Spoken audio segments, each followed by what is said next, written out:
안녕하세요.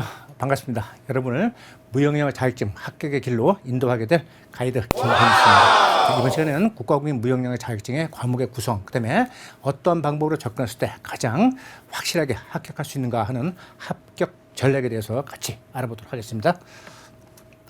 자, 먼저 무역영어 자격증의 연역을 보게 되면 무역영어 자격증은 1967년도에 이제 첫 번째 시행이 되었죠. 그래서 횟수로 보게 되면 벌써 50년을 넘어가가지고 60년 육박하는 유구한 역사와 전통을 자랑하고 있는 자격증이 되겠는데요. 우리나라에서 가장 오래된 영어 관련 자격증이 되었어요. 그래서 무역영어 관련해서는 유일무이하게 국가에서 그 자격을 인정하고 있는 국가공인 자격증이 되겠습니다. 자, 그러면 무역영어 자격증의 그 도입의 이제 배경을 볼 것 같으면 여러분들 다 아시다시피 우리나라는 1960년대 말부터 그러면 1970년대 초에 강력한 수출 드라이브 정책을 이제 펼쳤죠. 자, 그래서 이제 무역업을 해야 되는데 그때까지 무역을 한 번도 안 했었는데 어떻게 다 숙달된 그다음에 숙련된 그런 인재가 뭐 하늘에서 떨어지기가 만무하잖아요. 그래서 이렇게 급하게 무역 관련 인재를 양성을 해야 되는데 기업체에서 아직까지 그런 준비가 잘 안 돼 있고 그다음에 또 굉장히 그 급변하게 변하는 이런 무역 환경에서 어떤 단체 시설에서 인재를 수용을 해가지고 무역 실무 지식을 주입을 해가지고 인재를 양성하기에는 너무 시간도 촉박하고 그다음에 비용도 많이 든다. 그래서 기업체에서 대한상공회의소에다가 소정의 무역 절차 프로세스를 익힌 다음에 회사에 들어와 가지고 회사에서 요구하고 있는 약간의 무역 실무만 겸비하게 되면 바로 무역 현장에 뛰어들 수 있는 인재를 양성을 해달라. 그런데 기업체에서 그걸 할 수가 없기 때문에 바로 소정의 그러한 무역 실무 절차를 파악을 했음을 입증할 수 있는 그런 간접적인 잣대로서의 자격증을 만들어달라라는 업계의 요청에 따라서 바로 대한상공회의소가 시행하게 된 것이 바로 무역영어 자격증의 도입 배경이 되겠습니다.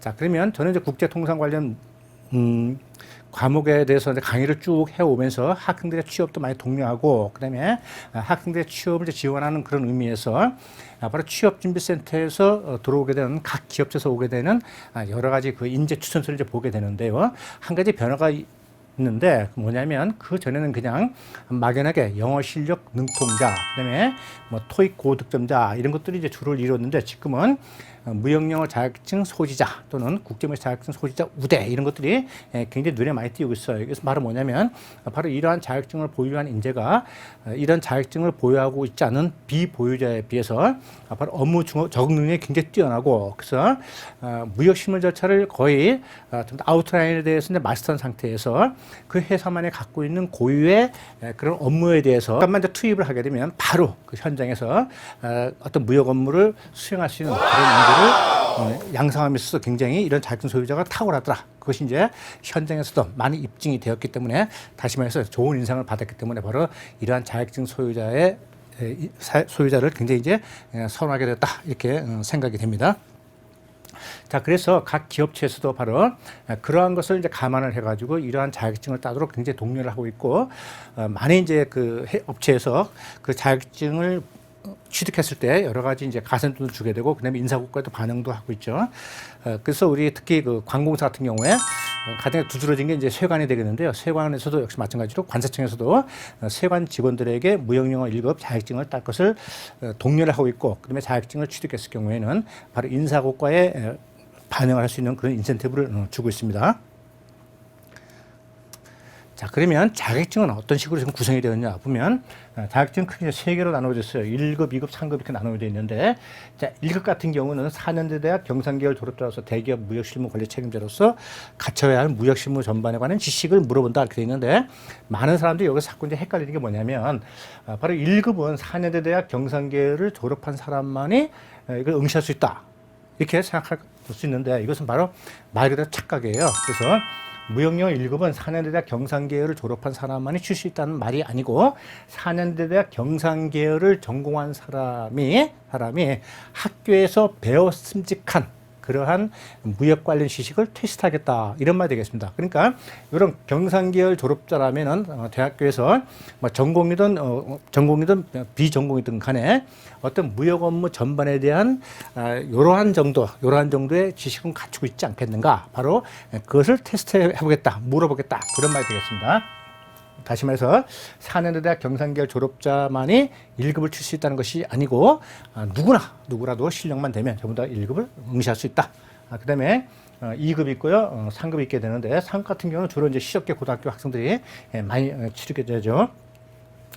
그다음에 이제 응시 기간을 보게 되면 2020년까지는 무역영어 자격시험이 이제 페이퍼 종이로 돼가지고 교실에서 나눠줘가지고 그걸 가지고 이제 시험을 치게 됐는데 2021년부터 이게 바뀌었어요. 그래서 상시로가 돼가지고요. 매주 일요일, 화요일 이제 두 번이죠. 일주일에 두 번씩 해가지고 컴퓨터 응시로 바뀌었어요. 그래서 4월, 6월, 9월, 11월 그래서 6개월 동안이죠. 6개월 동안 해가지고 매주 일요일과 화요일 날 칠 수 있게 되는 것이죠. 그래서 그때 이제 페이퍼 방식의 이런 시험 방식에서 특정한 공간에서 바로 컴퓨터 앞에서 모니터를 보면서 시험을 칠 수 있는 컴퓨터 응시로 바뀌었다. 이것이 이제 두드러진 특징이 되었고요. 그다음에 말씀드린 것처럼 1급, 2급, 3급을 누구나 칠 수 있고, 그다음에 자격에는 뭐 연령, 성별, 학력에 제한이 없다. 그래서 뭐 초등학생이 되었던, 그다음에 할머니, 할아버지가 되었던 아무 상관없이 실력만 있으면 누구나 다 응시할 수 있는 그런 자격증이 되겠습니다. 자, 그러면 시험 과목의 이제 구성을 보게 되면 시험 과목은 크게 세 과목으로 되어 있어요. 영문, 해석, 영작문, 자, 무역, 실무. 그래서 각각의 이제 과목에 25문항 시켜가지고 총 75문항이 되죠. 그래서 총 75문항을 90분 내에 풀어야 돼요. 90분 내에. 그럼 나눠보게 되면 이것이 한 1분 30초, 1분 한 25초 정도 되는데, 자, 그러면 토익에 비해서 상당히 널널하네 라고 생각할지 모르겠지만, 토익에 비해서 영어에 대한 지문이 굉장히 길어요. 그래가지고 실제 1분 20초라는 그 시간이 굉장히 빡빡하게 느껴지고, 그래서 생각만큼 그렇게 여유 있는 그런 시험은 아니다라는 걸 말씀드리고 싶고요. 그 다음에 지금 보시게 되면 시험 과목의 배분을 보게 되면 지금 75문항 중에서 영문학수 영작문이 지금 50문항이잖아요. 그러니까 비율로 봤을 때 거의 70% 이상이 70%가 지금 영어에 관한 것인데, 그래서 얼핏 생각해 보게 되면 야, 이거 영어를 무지하게 잘해야지만이 취직할 수 있는 자격증이 아닌가라고 생각할 수 있겠지만, 물론 영어를 잘하면 유리한 건 사실이죠. 그러나 영어 자격증의 명칭이 뭐예요? 바로 무역영어죠. 무역영어. 이거를 어떤 크기로 비교하게 되면, 크기와 이제 소리를 비교하게 되면 무역 영어, 무역 영어 이렇게 되겠어요. 그래서 바로 아무리 영어를 잘한다 하더라도 바로 무역에 대해서 모르게 되면 굉장히 취득하기 어려운 자격증이 되겠어요. 왜냐하면 바로 이 타이틀에서 무역 영어라는 타이틀 보다시피 바로 무역에 대한 전반적인 지식을 영어로 테스트한다. 영어로. 그러니까 바로 뭐예요?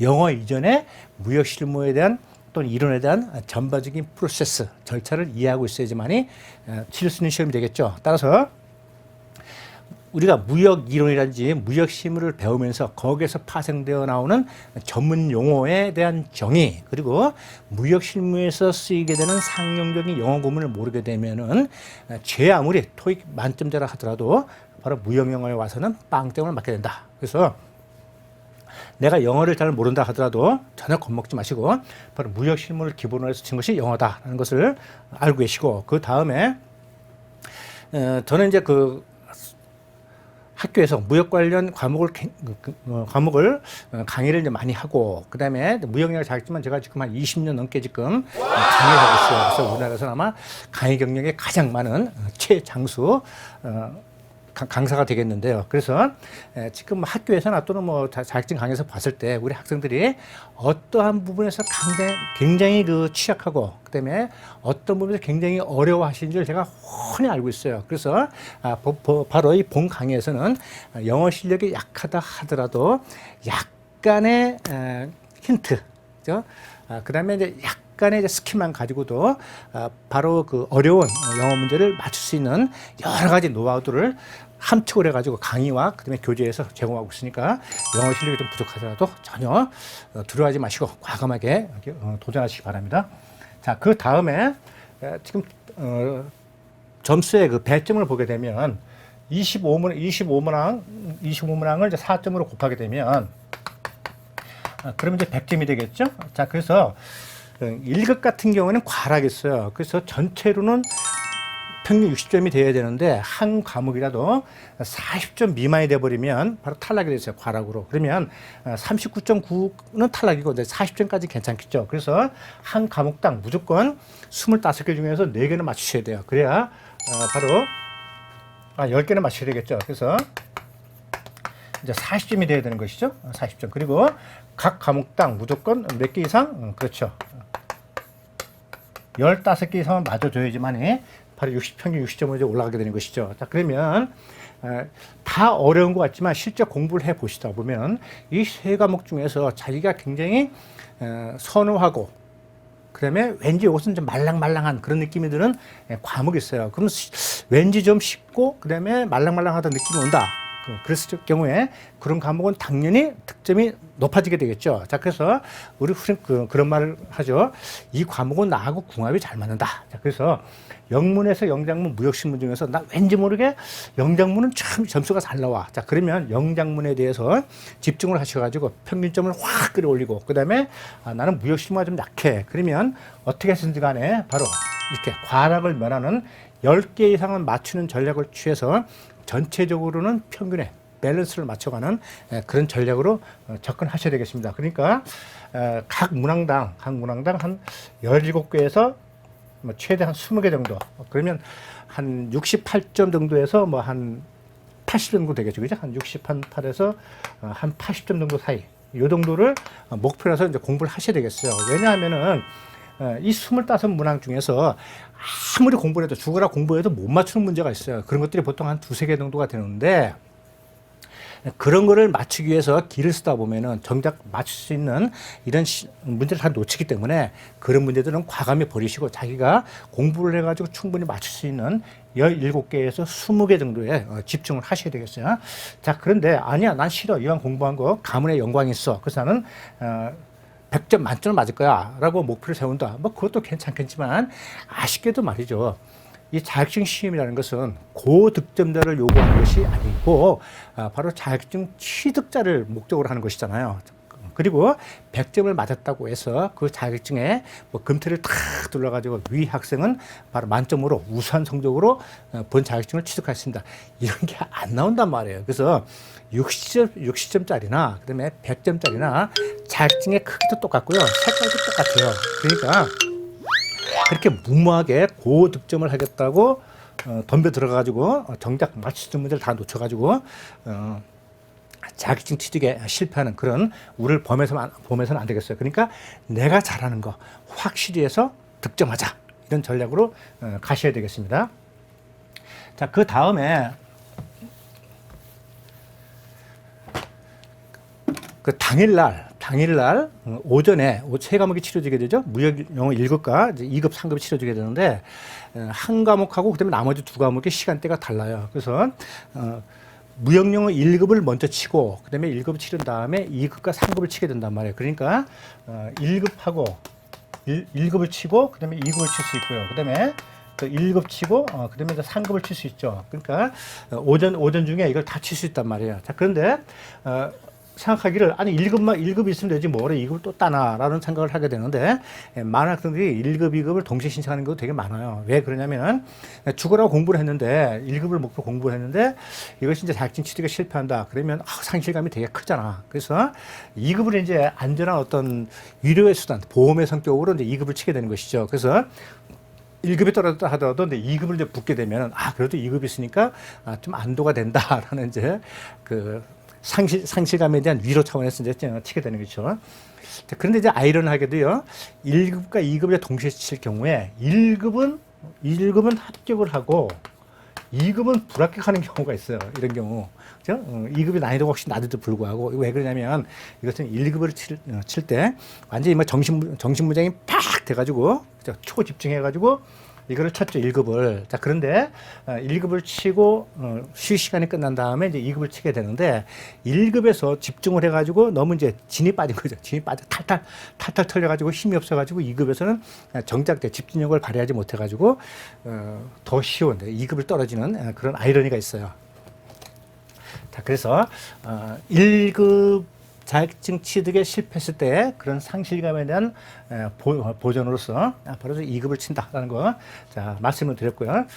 그래서 전반적인 합격 전략은 정리해서 말씀드리게 되면 세 과목 중에서 전부 다 고득점을 하려고 하지 마시고 봤을 때 내가 자신 있는 과목에 집중을 해서 평균 60점을 올려서 전체적인 평균의 밸런스를 맞추는 것이 가장 중요하고 그 다음에 바로 본인이 독학을 하나 있을 경우에는 어느 부분에서 많이 빈출되고 어느 부분은 거의 출제가 안 되는지 그거를 구분하기가 쉽지가 않아요. 그래서 굉장히 공부하기 이제 어려운 부분이 되게 많은데 제가 말씀드렸다시피 저는 지금 20년 이상 지금 무형영어 자격증만 강의를 해왔어요. 그래서 바로 무형영어 시험의 출제 경향, 그 다음에 난이도라든지 이런 것들은 뭐 제가 20년 동안에 노하우를 총 동원해가지고 그러한 부분에 대해서 축적된 상당한 지식이 있기 때문에 바로 강의와 교재를 통해서 여러분이 완전히 완벽하게 합격할 수 있는 그러한 길을 제가 제시를 해드리겠습니다. 이렇게 해서 국가교육 무형영어 자격증의 과목 구성, 그 다음에 최상의 합격 전략에 대해서 알아봤고요.